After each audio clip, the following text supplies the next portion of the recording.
6.3 is entitled Modeling Data with a Line of Best Fit. And now, the data that we're talking about would be data points, so X, Y values, or in a real life situation such as this one right here, we're talking about height versus hand span. So for, maybe 15 individuals or whatever many there are here, we are taking a person's height and comparing it with their hand span. So from the tip of the thumb maybe to the tip of the pinky, right? The span of their hand, of which mine is not very large. All right, most of you guys would have a larger hand span than mine. But this is the comparison. So generally, we could say that the taller the person, maybe you would think, anyways, would be the larger the hand span. So we could check that real quick and look at the data here and check some large numbers. 72 is pretty, 77 is pretty large. 22 and a half, yeah, that's one of the larger numbers there, hey? So that might make sense. But then you look at this, 172 for a height and 17. Okay? That is far less of a hand span than the person that's shorter. So you may ask yourself, what is the general relationship here? Like, is it true that a taller person would have, larger hands? Is it true? And we might think that, right? I think of a really little person like my daughter. She's really short, and her hands are really tiny. So you would think as a person who grows to adulthood and they become very tall, their hands would normally be bigger. You think about the basketball players, right? Palming the ball and stuff, right? Okay?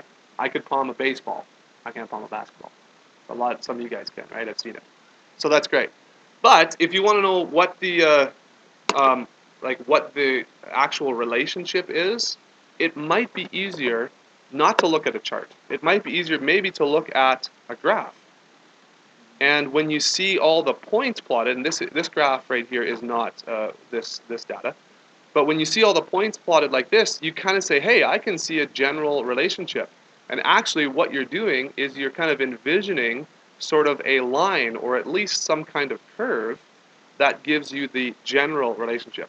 So the line of best fit for data is what we're going to be looking at today, and that's going to be describing the general relationship in the data. Okay, so let's just see here. Do they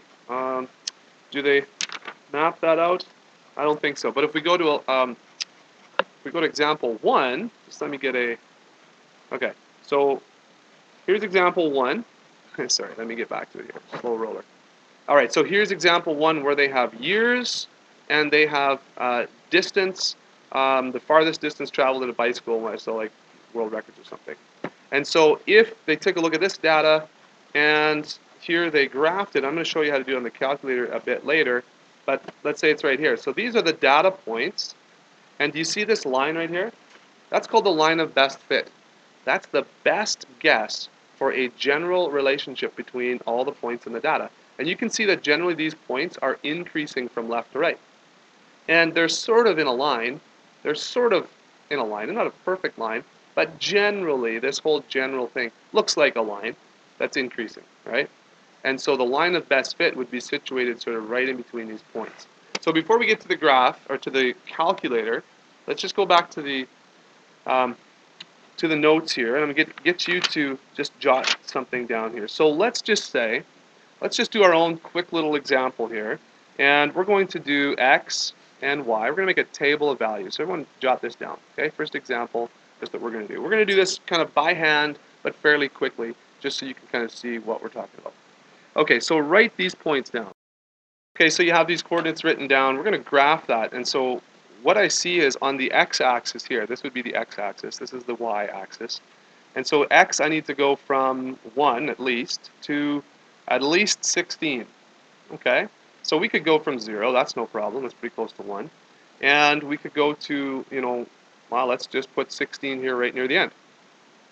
Now, if you have graph paper, you might want to count out 16 squares. To be real exact, I don't have graph paper here, so what I'm going to do is this. Halfway, it's going to be 8. Halfway from there, it's going to be 4. Halfway from there, it's going to be 2. And so I'm going to kind of fill in the gaps here. Okay. Halfway there is 12. Okay. And you want to try and evenly space this as best you can. So that would be my x-axis. Again, I'm taking the minimum and the maximum, and I make sure that that's on the graph there. And I want to use up as much of the axis as possible. All right, so And again, we need to go from 0 to 20. So let's put 20 up there at the top. And then 10. Now, you might want to go by twos. So you might want to try this to 2, 4, 6, 8.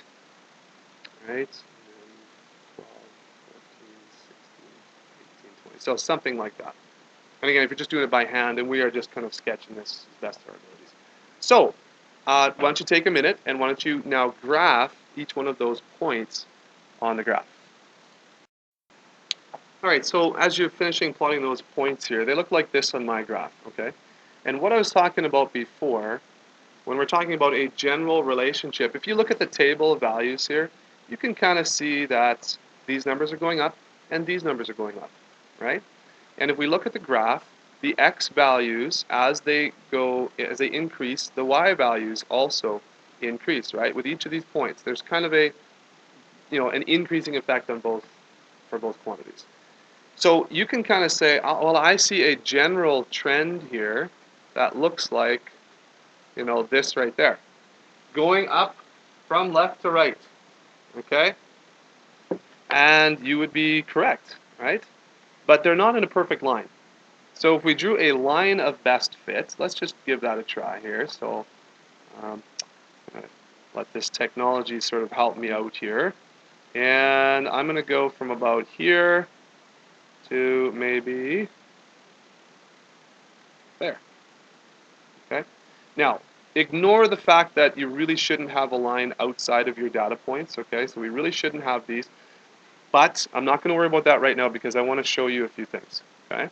So this line, I would say, fits this data pretty well. Now, how would you guess that? How would you guess that line?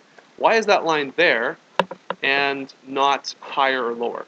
And you might ask, why don't I just connect the points, Mr. Maxwell, so that all the points are actually on the line? Well, it would cease to be a line then. It would sort of be connect the dots. It's not a curve. There would be no function for that, really.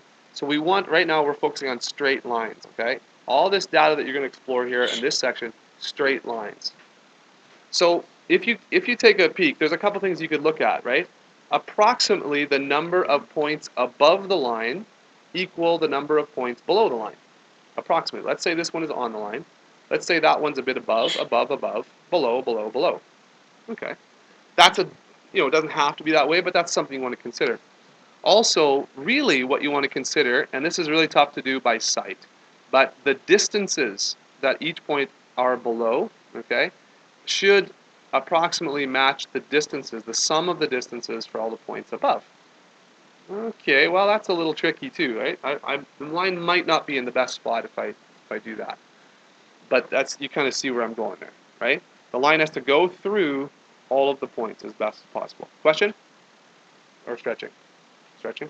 Okay. All right, so does everyone see, and I hope you had a chance, did you have a chance to draw this line? Draw a line through your points as best you can. Okay. Now, when we talk about lines of best fit, there's a few notes I just want to make here below, and because there's a lot of times over the years I've noticed that students think that there's some myths out there with lines of best fit, okay? So the first thing is, and we talked about this already, lines of best fit, and I'm gonna abbreviate that, LOBF, lines of best fit, okay? Do not have to go through all the points, okay? That is something that I mentioned there, and that is certainly true. The second one is, lines of best fit do not have to travel through the origin. A lot of students think that. I think, well, I'm starting at 0, 0, and I'm going to go from there, and no matter what. All right. The other thing is that the lines of best fit, okay, do not have to travel through first or last point.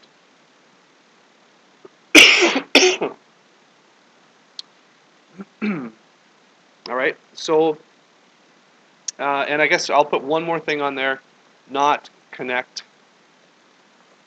the dots. It's not. It's a straight line, or it's a smooth curve of some sort, but we are not connecting the dots. Oh, excuse me.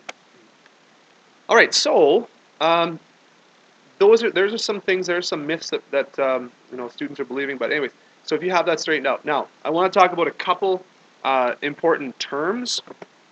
And if we go back to the textbook here, let's see, let me get rid of this. Okay, let's go back to the textbook and let me see if I can find what page these are on. Okay, got to go back. And where is it? Okay, well, I mean, we've talked about this already. The line of best fit right here, we've explained that. It's a straight line that best approximates the general trend of points on a scatter plot. So if you want to take a second to write that down as an official definition, you can, because that's what the discussion has been. So go ahead and write that down if you wish. We will talk about the regression function in a few moments. All right, I don't want to talk about that just right now. Instead, what I want to focus on is this word, interpolate, or interpolation. Okay, so interpolation is the process used to estimate a value within the domain of a set of data based on a trend. So let me just click that over into our notes here, and I'll show you what that means. According to our, in reference to our graph here. Okay, so if I want to interpolate, that's the verb of interpolation, which is the noun, the process. If I want to interpolate, that means that I can ask a question and get an answer from this graph saying, hey, what is the partner value to x equals 5? Okay, that is interpolate, because this value of 5 and this prospective value of y are in between, okay, interpolate, they're in between two data points that I already have in my question. See that? So interpolate. So what I do is I go over to x equals 5, which would be right here, and I would travel straight up until it hits the graph, and then I would say, okay, what value is that? According to my line, it looks like it should be 2, 4, 6. Looks like it should be 6. Now, it's okay if another point shares the 6. This is what your general trend should tell you. So let's say this is something like, how many liters of gas can you go for how many kilometers, let's say. And you say, well, I know that for 6 liters I went 6, and for 3 I went 4, so 5, what would that be? Well, you might guess 5, right? But if you take a look at the bigger trend, that might not necessarily be the case. So that's why we need lines of best fit to calculate or to inform us about the larger trend. Okay, interpolation. The other one's very similar to that, except it's just a little bit different. And it is called, let me see if I can get that. Maybe that's the next page. Page after that. Here we go, bottom of this one. It's called extrapolation. Okay, so the key components there, interpolate, extrapolate. So let's put that in here. Okay, extrapolation. Now, what does extrapolation mean? Well, the x part, and actually maybe even better to say the extra, means that we are guessing a data point that is outside of our domain or outside of our data. So here I did extend that line to extrapolate some more information. So here's 17, and guess what?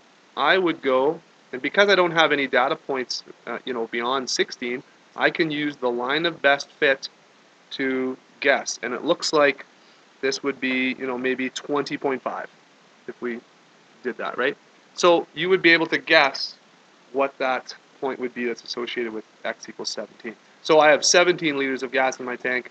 How many, what will I be able to go? Maybe 20.5 kilometers based on the general trend. Everybody see that? Okay, so there's a difference between interpolation and extrapolation, and I think you've actually maybe should have seen those in previous grades, so hopefully that's just a review. All right, let's get to the crux of the lesson here.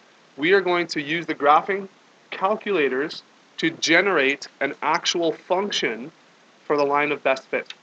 Okay, so we'll pause right now. I'll let each of you grab a graphing calculator if you don't have one already, and we are going to do this thing. Okay. Okay, so now that we have graphing calculators in our hand, this is really important here. We're going to use the graphing technology to calculate a line of best fit, and please do not write any messages or be goofing around playing games or anything on your calculators. Okay? Which I can tell for the smirks in some of your faces that you're giving me here, Josh. But, no, okay. All right. Yeah, you're playing with the y equals good. All right, so turn your calculator on. Please hit stat right there. See stat, the stat button. Okay? So what we're going to need to do is we're going to need to edit a stat list. So hit enter, so stat enter, and you'll get to this screen. Now you may or may not have data in your lists. You may not even have a list 1 or 2 or 3. Something might have gone wrong. Somebody might have accidentally erased some things. I don't know. But you're going to want to hit one of the lists. Okay, I'm going to use list 1. If you have a list 1, please use it as well. Go up to L1, and we're going to get rid of everything that's already currently in list 1. So you're going to hit up there, you're going to hit clear, enter, and it will eliminate. Do not hit delete or anything like that, please. Don't delete your list. That's maybe what's happened before. But just go over there, go up to highlight list 2. It'll say, hey, I have some data in there already, and you're going to say thank you, but I don't, no thank you. And we're going to get rid of it. Clear, enter. Got it? All right. So we did this graph by hand here, and now what we're going to do is we're going to plot this graph on the calculator. So how are we going to do that? Well, with our stat lists, in list 1, you're going to put in all the x values, okay? All the x values.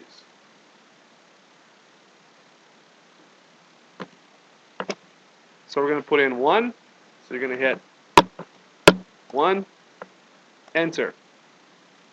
3, enter. Now that 5 we interpolated, so don't put that one in. 6, enter, and so on.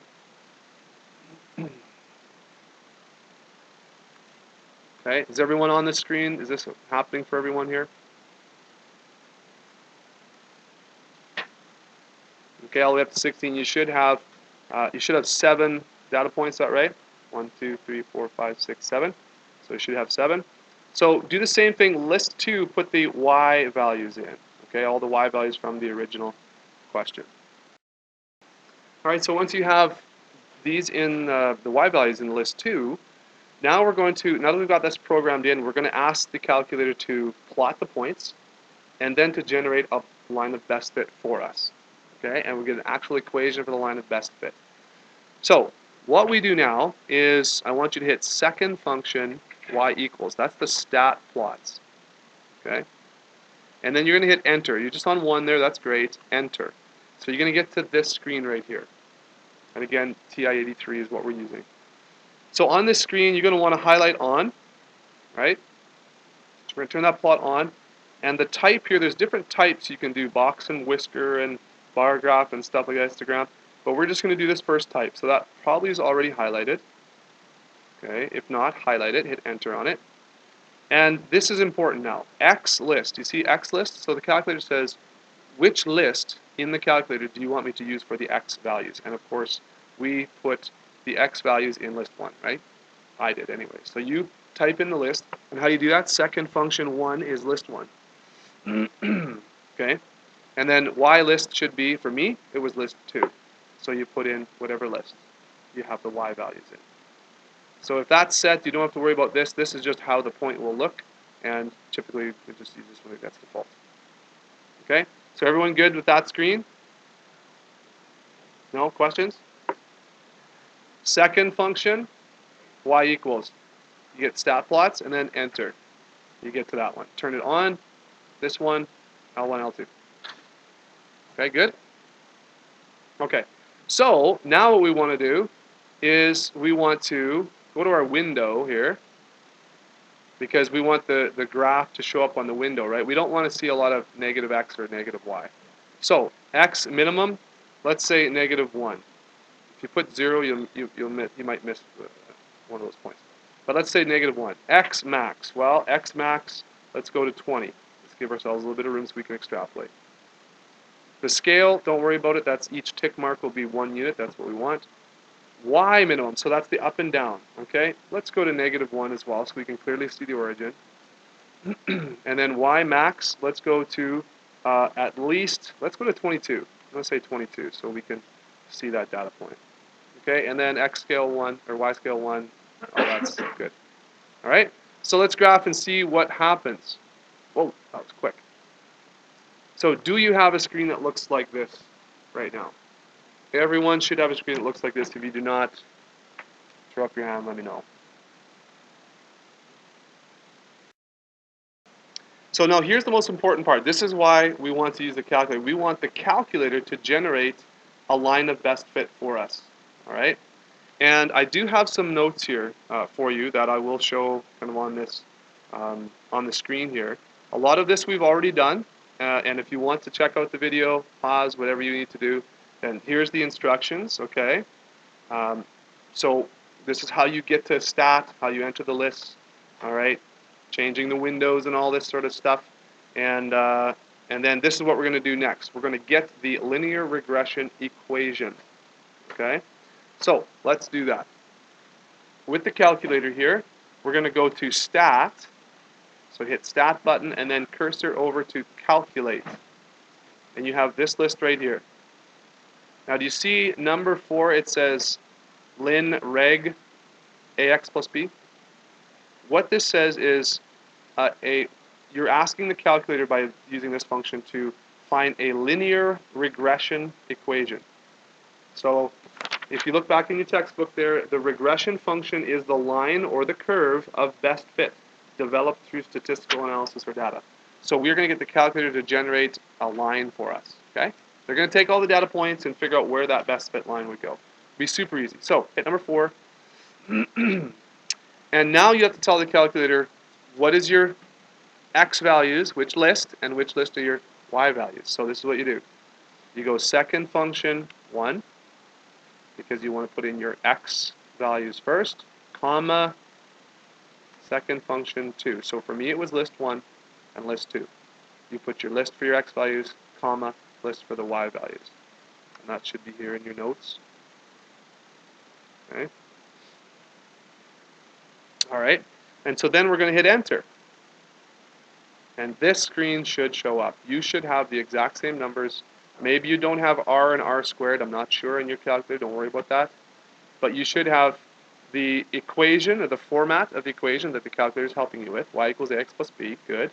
And it says, hey, here is a, and here's b. And so those are the values that you use. So what I want you to do, just on your paper here, I want you to copy this a value, go to 3 or 4 decimal places, I guess, and just write it down in your notes. If you want to fill this out like this, okay, on your notes, a equals and b equals. So we'll take a moment to write that down. And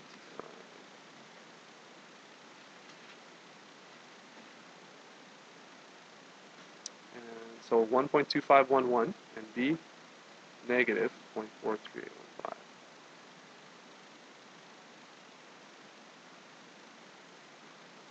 So your a value is going to be the slope of the line, and your b value is going to be the y-intercept. So once you have that written down, just jot those notes down. Then you go back to y equals here. So actually we've never been there, but y equals is how we're going to now plot, because right now the calculator has just given us the values of a and b. So we have to now plot the line. And so here is your function equation. So y equals, put that number in, 1.2511. X, here's your x button. Okay, so that's the variable. There's y, it's already given. And here's x, right? And then, now this is a negative, so you can just put minus 0.4385. Okay, throw up your hand if you are lost. Okay, so when you get to this point, now you hit graph, and look at the calculator is giving you a line of best fit. And look at that, looks very similar to ours. Although, let me get back to ours here now by hand. Although there are some important differences, this generally is the exact same thing, right? So my line went above the origin. This one looks like it goes maybe below the origin. We can't really tell, but pretty close. But there's 1, 2, 3 above and 1, 2, 3 below. So it's all pretty good. And the cool thing about this is you actually have an equation for a line that you have determined here, right? So y equals 1.2511x minus 0.43815. That is your equation of that line of best fit. All right? So very, very important, making a line of best fit. And I'll just show you this. Where is it? Whoops. Stat, calculate. You can do other lines of regression or other curves of regression. 4 is line. 5 is quad reg. So you can generate a parabola if you have the data that looks like, hey, it's pretty much a curve here and it looks like it might be forming some kind of parabola. Then you can ask the calculator to try and give you an equation for a quadratic equation that would fit that data, or cubic, or quartic. Whoops, didn't mean to do that. Stat, over to calculate. So there's exponential, okay? There's natural logarithm, all this sort of stuff. There's sine, that's a good one too. A sine graph, okay, the wave graph. So anyway, so there's different options here, but that's the general steps for calculating the line of regression data. And yeah, that's pretty much the lesson for today. I'm going to get you to do some practice with this. And again, if you don't have a graphing calculator to take home, I don't want you taking a class set home, okay? You're not allowed to take those home, or out of this classroom, actually. I would encourage you to get one, although you may not be at the point where you want to spend that much money on a graphing calculator. But there are lots of options for your home computer or your tablet or whatever at home to generate the same sort of things. Okay, and actually you can probably get this applet as well. I know I've found a few online links for Texas Instruments TI-83 Plus emulator or whatever. There's a few websites that work for some students and don't work for others, so you can probably try and get this yeah, maybe as well.